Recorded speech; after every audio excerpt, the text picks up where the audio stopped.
Welcome to the Life Coaching with Ryan podcast, episode 13. So today we wrap up our theme of the month, Wrongness of Death, as I conclude my conversation with Jenny. I just want to shout out my new patrons one more time, John and Erin. Thank you so much. There will be no Q&A wrap up this month as we move on to a new topic for November, which is going to be the mind-body connection. So with that, please enjoy. Yeah, something that I think is very interesting and why I called this theme the wrongness of death is because I find in our culture we think of death as separate from life, as somehow evil because it takes life. We see it as a deficit. Yes. And we see it as cutting out of, as it were, a removal of something, and we want to remain whole, and therefore death is bad. So one thing that I found very interesting in my conversation with Chris was that we talked about the difference between a dying ritual and a death ritual, right? That we don't tend to have dying rituals in our culture. You said, either you're there for your parents' death or you're not. That's a right or a wrong thing. We don't have what is the year before your parents' death look like. If you know for a full year they're going to die, or other than unction or the sacraments for the dying or the sick, they're specific to certain religious practices. Oh, I lost you for a second there and you came back. That's good. We don't really have anything for that. And then from my conversation with you right now, what I'm also hearing is we don't have any reintegration rituals or practices either. We have death is awful. Now you're dead. Let's accept that you're dead by having a memorial, funeral, burial, cremation, whatever it is. And then as soon as we're done with that, let's get back to living life, right? Yes. But there seems to be no honoring of the dying process, nor honoring of the living without this person process. Yes. Following. I agree. So what is it that you would have liked? Like, as far as as a culture, what could we consider, in this example from your experience, what would you have liked from people, or what would you have liked from our societal expectations, or what would that have looked like for you if you had had what you wanted or needed? I mean, the first thing that comes to my mind, it's a really good question. And I think I'm consistently trying to ask that of myself and show up and participate with people that I know have lost people in a different way. There's certain languages, like languaging, that I find is with good intention, but doesn't land. It doesn't help. There's two things. I think people, once you lose someone and you start talking about them, it gets weird in the room. I have maybe a few friends where I start to say, oh my gosh, my mom would totally like that. And they engage with that conversation. They're not afraid to talk about my mom. I do it consciously with my daughter because I want her to know that you always are alive. And there's no weirdness when someone dies. Like, you can talk about them. You can bring them into the conversation. And sometimes I feel like my mom is in the conversation. I feel like she is there. And I feel like they're dead, move on. I think people get weird around, why is she talking about her mom? Like, how do we participate with this? Like, her mom's dead. Maybe she just needs to talk about her mom to feel better. I think we need to understand that that is a way of grief that is appropriate and important. That person needs to still be alive within that person. And sometimes talking about them, or hiring someone to connect with them esoterically, which people do, or doing art. It is important to keep that connection. It's essential for grief to keep that connection. So that's the first thing. I think people are afraid and don't know what to do about that. It's like, they'll say the wrong thing. It's a very awkward situation for most people, and rightfully so. There's no right thing to say. There's a lot of wrong things to say, I think for me, the thing that got me the most was when I heard at my mom's funeral, or even after the fact, you know what, Jenny, now she's in peace. Now she's no longer in pain. Obviously it means well. They are trying to make a situation better. But for me, it was like, yeah, but she's not here. She's dead. So yeah, thank you. But I don't care that she feels better. I feel like shit. Can we just be real about that for a second? Can we just be real that I feel like shit, that my mom is dead, and I'm in pain, and I don't fucking care that she's no longer in pain. I'm in pain. So there's this removal of and I know that sounds selfish, and I actually don't mean it to sound selfish. It's just, but it is what it is. There's no acknowledgement. There's so many other people involved in this situation, and I had to watch her in pain, and I don't want her to go. I didn't want her to go. Right. I wanted her to not be in pain and stay. So thank you and it's like, shake my hand, they go, and their lives go on. Their lives go on. And I'm sitting there going, that didn't make me feel better. Like, yeah, I have to go home without a mom, and you get to go home and you're like, I made her feel better. I know people mean well, but that was a trigger for me. That just kept like over and over again. So I think we need to be mindful about our languaging. Even if we say the wrong thing, people need to say, that doesn't feel good when you say that. I didn't have the capacity to do it in that moment, but I feel like now I do. Like, here's what you can say. This is what feels good. Actually, you just standing there and letting me cry feels so good. Like, being willing to advocate for your own grief. I think people need education, and you need to tell them that. That's what I'm learning. It's like, you know what, Jenny, just tell them. Like, I just need you to listen right now, and that's all. So yeah, maybe it's more about that. Well, it's interesting you say that. I think similar to your talking about, well, I'll tell you later, because right now in the first 6 months, I just need to experience it. And then afterwards, I'll be able to tell you, hey, this is what was going on for me. I don't see that it's much different in what we're talking about right now. I'm only imagining how ineffectual it would be to tell someone who's trying to comfort you that how they're trying to comfort you is not working. Some people can receive that really well, and they'd be able to go, oh my gosh, tell me what you do want me to do, and I'll do it right away. Some people are capable of that, but we're not really raised to be very capable of that. There's a certain defensiveness that's inherent, I think.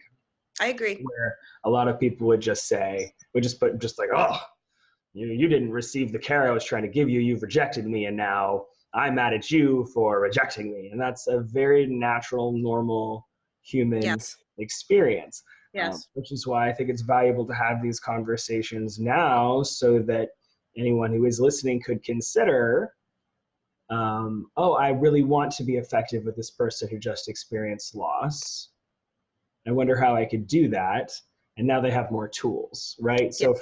So in relation to what you were just describing, I lost a teacher a couple years ago, and showed up at the funeral, and I was emotional but not emotional, and I couldn't quite figure out, I couldn't place how I was feeling, what was going on for me. And then this is one of my teachers as an adult, right? This is a spiritual teacher, and someone who was in our gatherings, our classes with me, who was a fellow student. He and I walked up to each other after the service was done, and there was an instant catharsis, because we threw our arms around each other and we both just started sobbing. I was sobbing so hard I didn't know he was crying. I was heaving so much I couldn't feel that he was heaving, and I had no clue anything was happening other than just completely dumping out. Yes. All that emotion that I didn't even know I had buried. And he was doing the same. And when we finally, after I don't know how long we were crying, holding each other, we finally parted, I saw his face and that he had been crying too, but I couldn't even tell. And so we were present for each other in that moment, in that way, without even being fully conscious that we were doing for each other what we were doing. Does that make sense? And there was just something very powerful about that. I'm like, oh my God, I needed that so much. And he said, oh my God, I needed that so much too.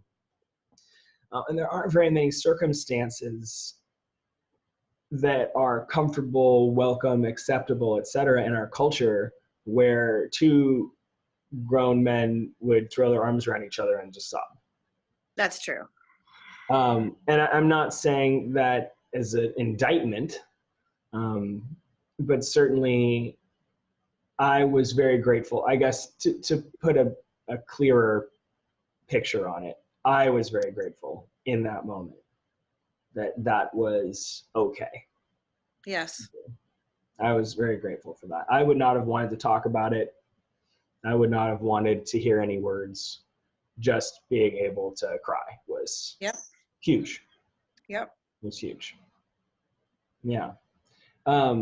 So any other specific thoughts that you have about what that integration process could look like after you? I also feel like you were talking about crying. I mean, I cry at everything. I think our initial, and mine included, like especially when it's my daughter, my initial reaction is to go, help, touch, hold. And I think, grieving and crying are really interesting. And do you want me to hold you? Do you want me to sit right here? And asking those questions and being okay with allowing someone to be in pain and without the need to fix it. You can't fix it. You just can't fix it. And I think death is something we just can't fix. We can't make it better. We can't eat it away. We can't deny it away. It's so final. It's so real that it forces you to really look at life in a very different way. And there's no fixing. You become really acquainted with the depth of your grief and how painful it can be. And it's transformative, actually.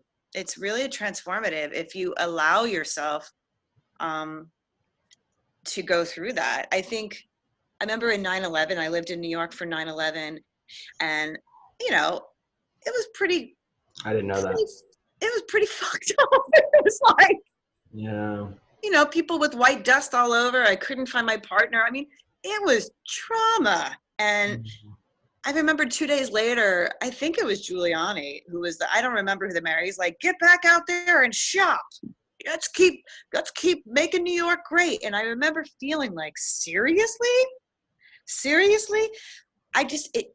It hit me like, this is how we have to grieve, because it's so painful.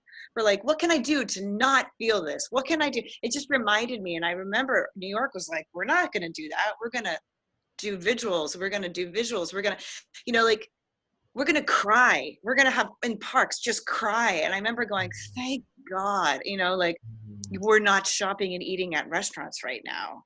This is, so I feel, my last thing is, I think people have a timeline, whether it's conscious or subconscious. I think it's in us and in other people where we should be done with our grief. Right.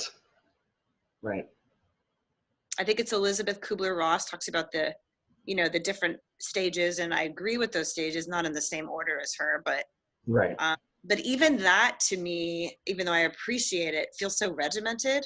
I remember I was like in my anger phase, and a friend's like, oh, you're in the anger phase, and I'm like, what? Exactly. Right off. No, I'm in anger, shock, sadness, betrayal phase. I'm not just in my anger phase. So right. I get it, because we want to control it, because it's so outside of our logic, and we're so afraid of it that we need to do all these things. And I appreciate it, but that shit goes out the window. It's just like, I feel like I'm losing you. Did I lose you? Oh, there we go. For a split second, and you came back. Okay. Anyway, it's like hotel Wi-Fi. Yeah. I was so afraid this was gonna happen, but I'm glad that we're doing this anyway. I'll see how good or bad it is in post-production. So I may be doing an intro. I can almost guarantee I'll be doing an intro that says, "Hi everybody, this was recorded in a hotel room while I was away." So anyway, yeah, I think that for me, what's so interesting about this wrongness of death is that in many ways in our culture, it's just a wrongness of intensity, Yes. wrongness of discomfort. Yes. And what is becoming really apparent to me as you're talking about your experience is how applicable it is outside of the realm of dealing with death. How Yeah. dealing with anyone who is in a space where they're not going to be rational, it's not going to be okay. I've said this a lot, especially when working with younger students, but really adults or anybody else. I tell it to the younger students so that they can be thinking about it as they become adults. And that is trying to make someone else feel okay is often a way of trying to make ourselves feel okay because we're uncomfortable seeing that person in pain. Exactly. And the best thing you can do for yourself and the other person is accept that discomfort and accept that pain, because then you can honestly deal with the situation and do something that will be beneficial to yourself and the other person. And if you are not in a space where you're capable of being with that level of intensity or discomfort, then it is okay to step away, because a lot of students I've had in the past feel obligated to care for others, which is beautiful, but also terrible if they're not in a space where they can do that, because then they sacrifice themselves, and that's not going to be valuable. Put your own, gas mask, your own air mask, your own whatever oxygen on before you put someone else's oxygen on, because otherwise you're useless, right? You're valuable in the moment to that person. You're not valuable in the long run, right? Yes. So I think a lot of what I hear you saying and what I'm interpreting you to mean is that in general, what would benefit someone who is grieving, what would benefit someone who is pre-grieving the loss of someone, is essentially what a lot of the dying ritual would be, is kind of grieving in advance or being able to be present and be grateful while you're kind of simultaneously, pre-grieving this loss, is really about, well, not making it wrong, not making the discomfort wrong, not making the intensity wrong, accepting it for the person who's experiencing and accepting it yourself. So then there is less judgment as you navigate it. Yes. Either as the one who is helping care for the passing person, or as someone who is caring for the person who's caring for the passing person or the recently passed person. Does that seem to track with your experience? Yes. Interesting. And there's a woman, she's become a friend of mine, but she lost 2 of her children when they were relatively young. Actually, her husband killed them. It's pretty profound. And she, Wow. every single day, they passed away almost 9 years ago. Every single day posts pictures of them, the ones that she still has of them, maybe 2, 3, 4 times a day. And I remember being on her feed, and she wrote this beautiful poem about her daughter. And there is a woman that said, I feel sorry for you that you can't move on, right?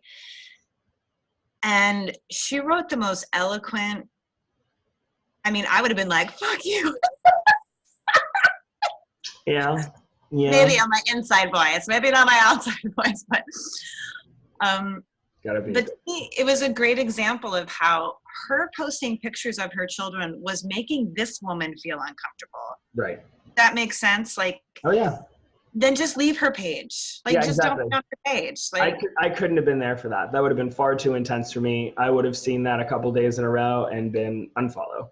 Yeah. There's no way that I could process all that myself. Exactly. And so this is her way of grieving. This is her way of keeping them alive. This is her way of celebrating them. And it's all very celebratory. And she said, kindly leave my page. I'm not going to not post my babies. Yeah. And if this is the way I need to do it, this is the way I need to do it. I send you love. I hope you never have to experience what I'm experiencing. And thank you so much for your feedback, but please leave my page. It was like, Sure. Wow. So I feel like that's a really extreme example, but it made this woman uncomfortable.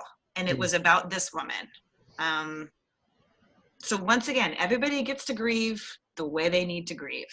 Mm-hmm. Sometimes if they're doing drugs and over drinking, probably not the best way to grieve. I'm not advocating that we hold space for that. But I'm saying, you know, people are really creative in how they're going to cope, and we need to allow them the freedom to do that. Ice cream, perhaps? Exactly. I see nothing wrong with ice cream or bacon. Or bacon. I think bacon's appropriate. Bacon and ice cream work. Really, for me, and because I know I have judgment around these types of things, both just from a discomfort, which isn't necessarily judgment inherently, it's just discomfort that can lead to judgment. Some intense experiences are no good for me. But just even when you're talking about everyone deals with grief differently, there's a part of my brain that immediately triggers on this idea of what's the healthiest way for me to do this, right? Because that's my focus, that's my bias, yeah? And so I'm Yes. thinking in the choices that I have, the spectrum of most effective to least effective, and kind of, or can you Venn diagram that somehow with least healthy to most healthy, and see if I can get most effective and most healthy to intersect as best as possible. But that's my own experience, and that was what makes me feel good. And so it's tough for me to watch someone make choices that I think are not healthy. Right. And it's, you know, my heart is bleeding everywhere and cracking open as I'm like, but I want you to be healthy and happy and safe. And Yes. you're not getting any of those three. You're getting some false happy through whatever, whether it's substance or activity or what have you. And then I have to remind myself what you just said, which is, it's not my grief. Right. I don't get to make that choice. Right. I'm projecting myself on that person and my values on that person. And so it's time for me to take a breath and kind of step back. And especially if I love that person, then it's an opportunity to express that love instead of by getting all up in their shit and trying to solve their problem for them. It's my opportunity then to kind of enact some self-awareness and self-control and say, okay, you do you. I can or I cannot be here for you doing you, but I'll love you from over here. Right. If that's what I have to do, which I've had to do a couple times. And that's tough for me because I love people and I want them to be okay. But it also just is what it is. I'm not doing them any good by being in their shit, being like, have you thought of these 10 other things that could make you feel better? Here's a book. Here's another book. Here's another. I'm like, no. Take my class on yada yada, right? Like, listen to this podcast. It's like, no, thank you. Yeah. I would like to cry, please. I would like to be depressed. Thanks. And even just you saying that reminds me that, sometimes I don't ask enough questions. It's not that you have to pepper a person with questions, but just saying, what would you like right now? And it's okay for the person to say, I don't know. And I'm like, okay, that's fine too. Yeah. You know, hey, would you just, the same question you were talking about, like you're crying. Would you like me to stay with you? Would you like me to go away? Do you need a hug? Right? Sometimes people will say, I don't know. And so I just make a choice. I just kind of go, okay, well, it seems pretty safe to just sit next to you because you're always telling me to go away. And I'm not touching you, so that isn't increasing your intensity. So I'm just going to be here right now. Yes. And then you can tell me, you can lean on me, or you can tell me to go away or whatever else. This is a good neutral spot. So this is the one I'm choosing this time. Yes. Another time I might choose to put my arm on your shoulder if you say you don't know. Another time I might say, okay, well, I'll be over here. You can call to me. You can come get me if you want. You know, but asking the question in the first place is enormous. Yes. Even if they don't know. Yes. I think anyway. Cool.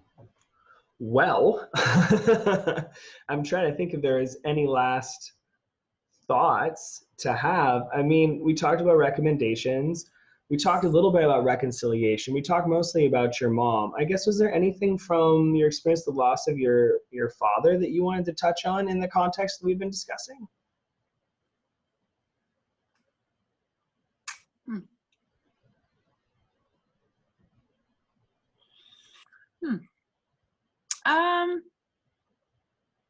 I think I had a very different relationship with my father than my mother. I didn't have a lot of work to do when he was dying with him specifically.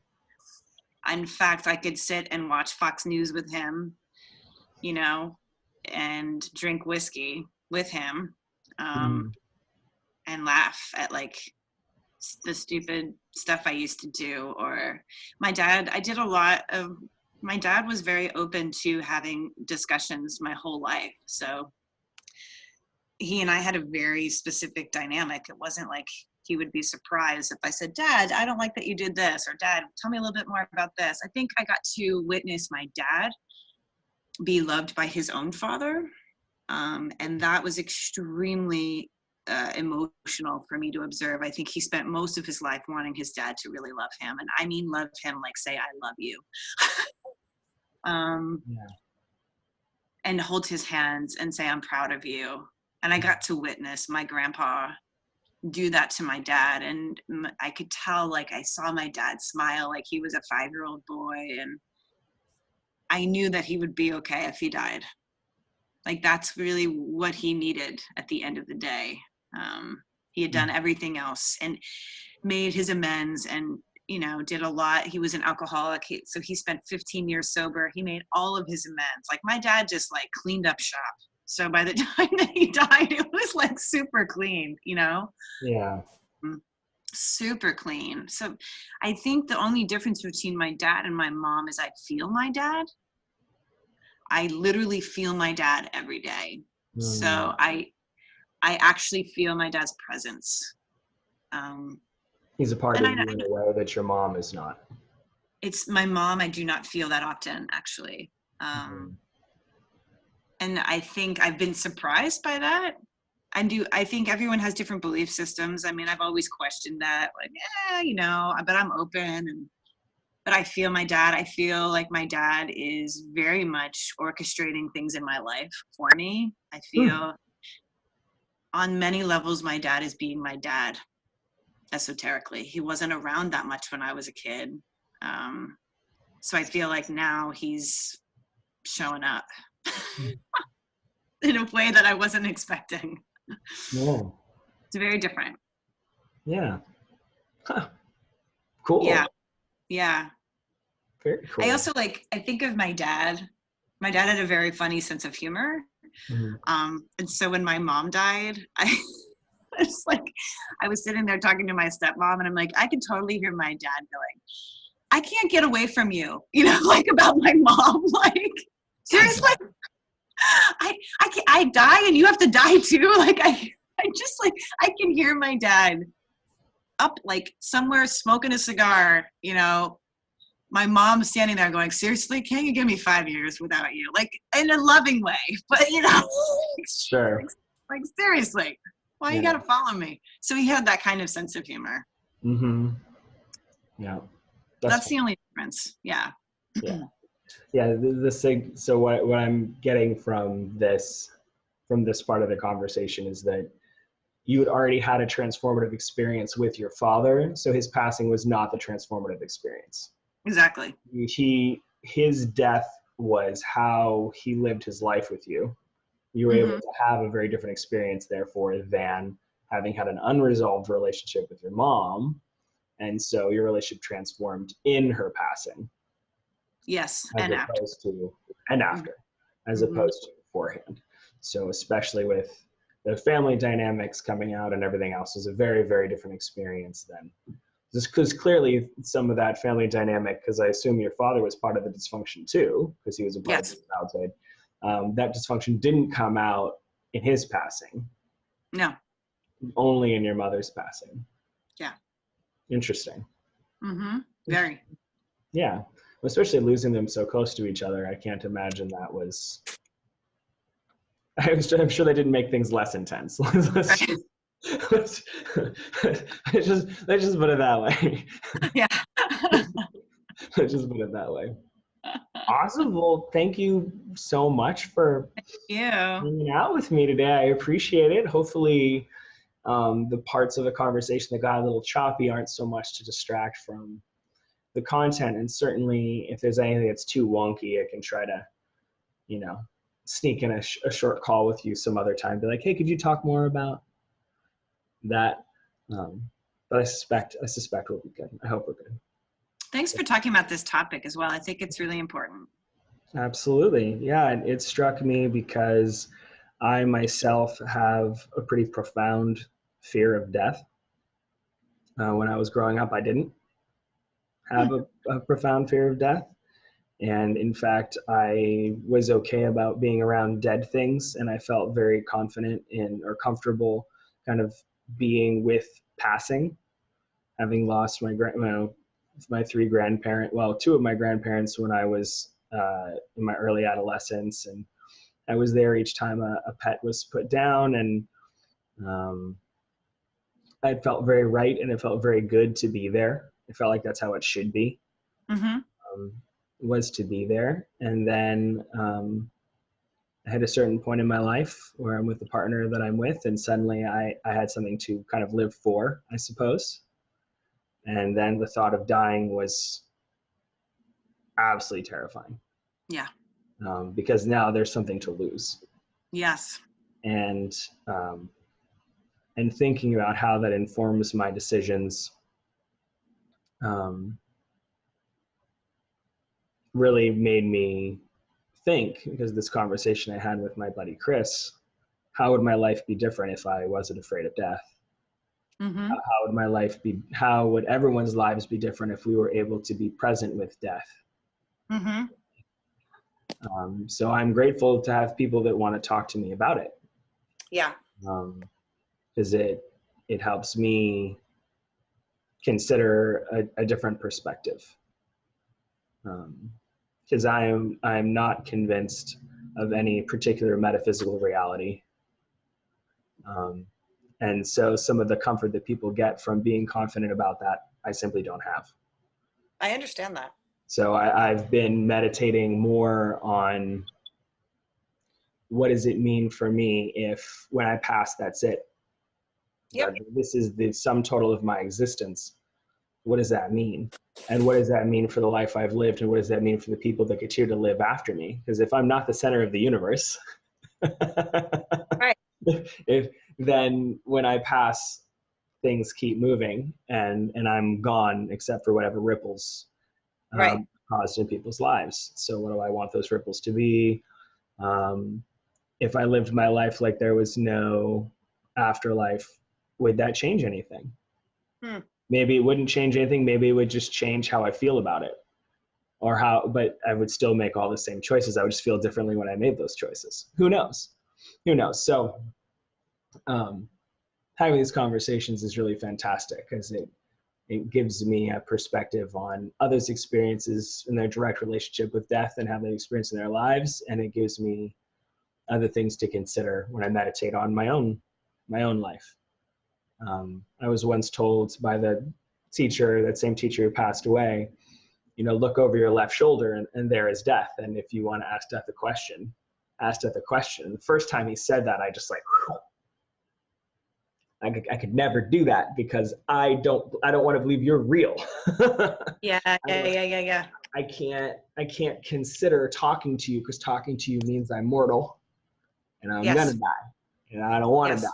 I am planning on living to at least 120 years of age with modern medical advances. Yes. Maybe then I'll be ready to go. But don't talk to me about it right now. That scares the shit out of me.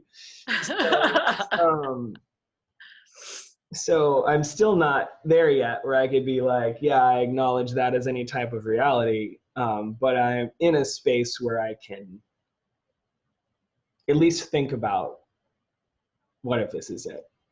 And what does that mean for me in my life? Just saying that, there's a little existential dread that starts to build up in my chest. It's just like, no, stop it. Don't think about that. That's terrible. But yeah. So again, thank you for chatting with me about this. My internet apparently is unstable once again. And yeah, I hope we'll get to have another conversation very soon. Me too. Thank you. Thank you. And here's a little preview of what's coming up next week. In that case, shall we start? Let's do it. Let's do it. All right. Well, I would like to welcome everyone to this series of episodes. on improving the mind-body connection. And I would like to introduce you to my guest, Selena Reams. Say hi. Hi, Ryan. It's so great to be here with you. I've just really been enjoying just the chat we've had, just warming up and getting ready for the show. So thank you. Yeah, absolutely. We've already been hanging out for an hour. It's great, though. It's so fun. It is. And I'm sure we could hang out longer if we didn't have a time limit. Yes. So, I was hoping that you could just introduce yourself to the people. Yeah. A little bit about what you do, who you are, and then we'll get going. Great. Thank you, Ryan. So just for your listeners, my name is Selena Reams, and I'm what I like to call a mind-body educator. So I have a really long background in body work, in massage therapy, in craniosacral therapy, somatic experience, all that stuff. You don't need to know what it means, but just say a long experience in body work. I'm also, in my licensure, I'm an occupational therapist, a mental health occupational therapist.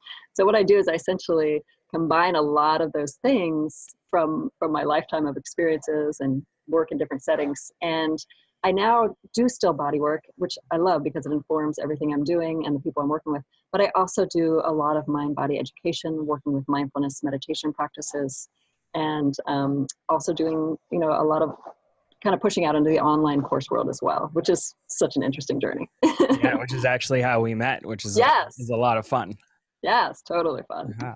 Lots of good work. Lots of good work. Yeah, that was a fantastic weekend, and super. Got another one coming up pretty soon. Yes, we do. So looking forward to that. So what does mind body mean to you? Like the show? Consider subscribing through my Patreon at patreon.com/lifecoachingwithryan. You'll get early access to shows and potentially a host of other rewards. Want more? You can also find me streaming on Twitch at twitch.tv/lifecoachingwithryan, where I play some games and I continue the conversation. I'm pretty active on Instagram. You can find me at instagram.com/educate4_life. That's where I do my book club. I record the book club episodes live on Mondays, and then I post them to IGTV. Later, I post them on YouTube. See you next time.